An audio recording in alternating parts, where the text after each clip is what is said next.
नमस्कार, तळोदा वृत्तांकनमध्ये आपलं स्वागत आहे। जर आपण नवीन असाल तर कृपया चॅनलला लाईक आणि सबस्क्राइब करा व बेल नोटिफिकेशन ऑल वर सेट करा। मुलगी तहसील कार्यालयाचे शानदार उद्घाटन। आमदार आमशा पाडवी यांच्या हस्ते झाले लोकार्पण। मुलगी येथील तहसील कार्यालयाचे दिनांक 13 मार्च 2025 रोजी शानदार उद्घाटन अक्कलकुवा अक्राणी विधानसभा मतदारसंघाचे आमदार आमशा पाडवी यांच्या हस्ते करण्यात आले। या कार्यक्रमाला प्रशासकीय अधिकाऱ्यांसह नागरिकांची मोठी उपस्थिती होती।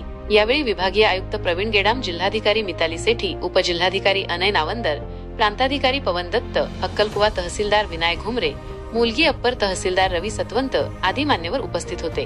नवीन तहसील कार्यालयामुळे मुलगी आणि परिसरातील नागरिकांना प्रशासकीय सेवा अधिक सुलभपणे उपलब्ध होणार आहेत। या कार्यालयात नागरिकांसाठी आवश्यक असणाऱ्या सर्व सुविधा उपलब्ध करून देण्यात आल्या आहेत। आमदार आमशा पाडवी यांनी या प्रसंगी बोलताना सांगितले की मुलगी येथील नागरिकांची अनेक दिवसांपासूनची मागणी आज पूर्ण झाली आहे। या नवीन कार्यालयामुळे नागरिकांना वेळेत आणि सहजपणे प्रशासकीय सेवा मिळतील। तसेच अधिकाऱ्यांसाठीही कामाचा चांगला परिसर उपलब्ध झाला आहे। जिल्हाधिकारी मिताली सेठी यांनी सांगितले की प्रशासकीय सेवा लोकांपर्यंत पोहोचवणे हे आमचे ध्येय आहे। या नवीन इमारतीमुळे प्रशासकीय कामकाज अधिक सुलभ होईल। गेल्या अनेक वर्षापासून नागरिकांची मागणी मान्य झाल्यामुळे परिसरातील नागरिकांनी समाधान व्यक्त केले आहे।